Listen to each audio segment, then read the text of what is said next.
Quels sont les traitements des troubles obsessionnels compulsifs? Alors, la maladie obsessionnelle se soigne plutôt bien, donc c'est important de savoir parce qu'il y a des choses à faire. C'est pas toujours facile, hein, il y a des traitements qui sont parfois longs, mais on obtient des bons résultats dans à peu près 70% des cas. Des bons, moyens ou très bons résultats, ça dépend évidemment des personnes. Il y a deux traitements validés qu'on connaît bien depuis 20 ans, 30 ans, qui sont maintenant bien codifiés et qui fonctionnent.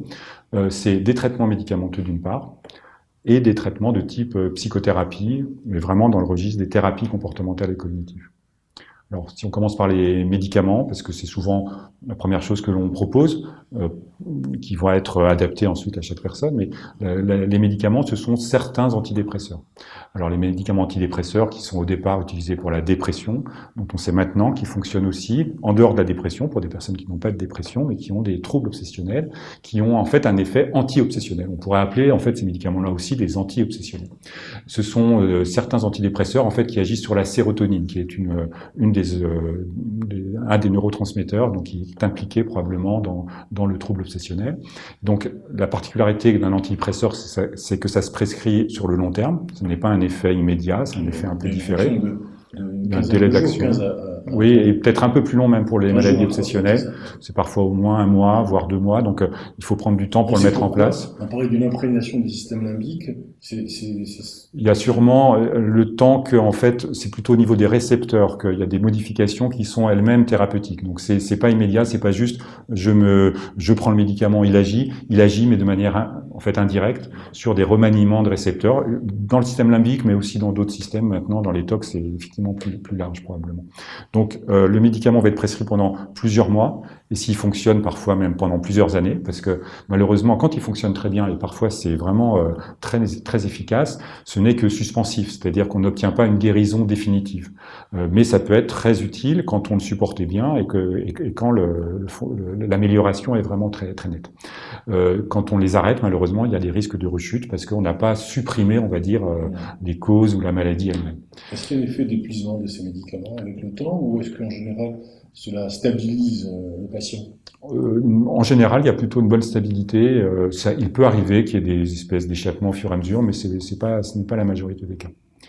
Par contre, la particularité, c'est que ce traitement-là est efficace souvent à dose un peu plus élevée que pour la dépression.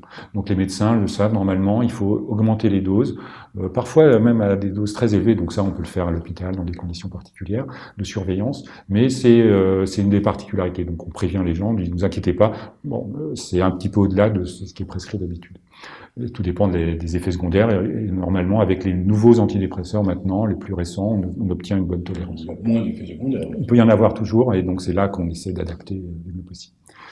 Les traitements médicamenteux, il y a juste à être vigilant de ne pas, par exemple, associer d'autres traitements, et notamment les anxiolytiques, finalement, ne servent pas à grand-chose dans les troubles obsessionnels. On les prescrit peut-être au début pour essayer de soulager un petit peu les angoisses, mais ils n'ont pas d'effet de fond sur la maladie.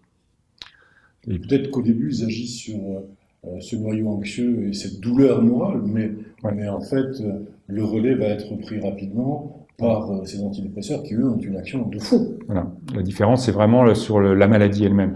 Sur l'anxiété, c'est vrai que ça peut être une aide au départ. On se méfie toujours parce que malheureusement, ce sont souvent des médicaments auxquels on s'habitue et quand on a commencé à les prendre, c'est difficile. Donc, il n'est pas toujours nécessaire du tout de les prescrire même au début. Vous évitez même On évite, oui, tout à fait. Il y a une particularité avec les antidépresseurs aussi, c'est de se méfier de certaines personnes qui ont potentiellement, pas forcément connu, mais un trouble de l'humeur de type trouble bipolaire. Et dans ce cas-là, évidemment, il faut prévenir les risques de virage de l'humeur, comme on dit, d'état maniaque. Mais bon, ça, normalement, soit on le sait, soit on le surveille au fur et à mesure du traitement. Donc, l'important, c'est une prise en charge spécialisée. Voilà. Alors ça, évidemment, ça nécessite un diagnostic et un suivi spécialisé. Médical, en tout cas, ça peut être un médecin généraliste s'il connaît bien le trouble, ou un psychiatre, en tout cas, à un moment donné.